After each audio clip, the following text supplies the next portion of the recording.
वज़ीर इत्तलात अता तारड़ ने कहा है, फौजी अदालतों की कार्रवाई आलमी कानून के तकाज़ों के मुताबिक है। दिफाई इदारे पर हमला तो मिलिट्री कोर्ट में ट्रायल होता है। इस दौरान वकील, फैमिली से मुलाकात और अपील का हक दिया जाता है।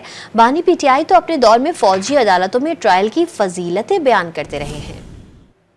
किसी मिलिट्री इंस्टॉलेशन को और किसी ऐसी जगह को जो मिलिट्री के अंडर आती है, उस पर जब हमलावर होते हैं तो वो नेचुरली आर्मी एक्ट के तहत मिलिट्री कोर्ट्स में ट्राई किया जाता है। आपकी फिजिकल मौजूदगी के बगैर ये ट्रायल नहीं हो सकता अगर आप मौजूद नहीं हैं। पहली बात ये कि आपको वकील करने का हक दिया जाता है।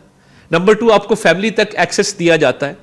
नंबर 3, आपको रिकॉर्ड तक रसाई दी जाती है और रिकॉर्ड तक रसाई के साथ साथ आपको राइट ऑफ अपील दिया जाता है। इससे ज्यादा राइट टू फेयर ट्रायल और क्या होगा। बानी चेयरमैन PTI के दौर में जब सिविलियंस का ट्रायल हुआ मिलिट्री कोर्ट्स में, उन्होंने उसके फजाइल बयान किए।